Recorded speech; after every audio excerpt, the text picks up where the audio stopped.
এক গ্রামে এক পুরনো বটগাছ ছিল, যাকে সবাই ভুতুড়ে গাছ বলে এড়িয়ে চলত। গ্রামের লোক বিশ্বাস করত সেই গাছে এক বৃদ্ধার আত্মা থাকে। এক রাতে সজল নামের এক যুবক শহর থেকে ফেরার পথে পথ হারিয়ে সেই গাছের নিচে এসে পৌঁছাল। তার কাছে ছিল অনেকগুলো দামি গয়না আর টাকা। ক্লান্তি আর ভয়ে সে যখন গাছের নিচে বসে কাঁপছিল, হঠাৎ দেখল সামনে এক বৃদ্ধা দাঁড়িয়ে। বৃদ্ধার পা দুটো উল্টো এবং শরীর দিয়ে আবছা আলো বেরোচ্ছে।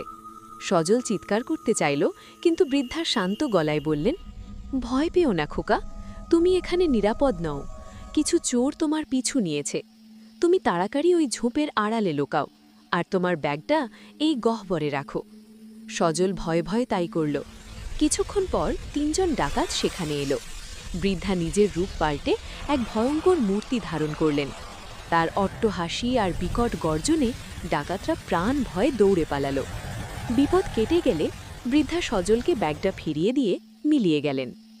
পরদিন সকালে সজল যখন তার বন্ধু রতনকে এই গল্প বলল, রতনের মনে লোভ জাগল। সে ভাবল বৃদ্ধা নিশ্চয়ই অনেক ধনসম্পদ পাহারা দেয়। রতন ওই রাতেই গাছের নিচে গিয়ে নকল কান্নার অভিনয় শুরু করল। যখন বৃদ্ধার আত্মা দেখা দিল, রতন বলল, মা, আমি খুব গরিব, আমাকে কিছু দাও। বৃদ্ধার রতনের মনের লোভ বুঝতে পারলেন। তিনি বললেন, ওই গহ্বরে হাত দাও। রতন খুশি হয়ে যেই হাত দিল, অমনি গহ্বর থেকে বেরিয়ে এলো শত শত বিছা আর সাপ। রতন চিৎকার করে কাঁদতে কাঁদতে সেখান থেকে পালিয়ে প্রাণ বাঁচাল। গল্পের মূল শিক্ষা: মানুষের সৎ উদ্দেশ্য ও সরলতা তাকে বিপদ থেকে রক্ষা করে, কিন্তু লোভ আর প্রতারণা সব সময় অমঙ্গল ডেকে আনে।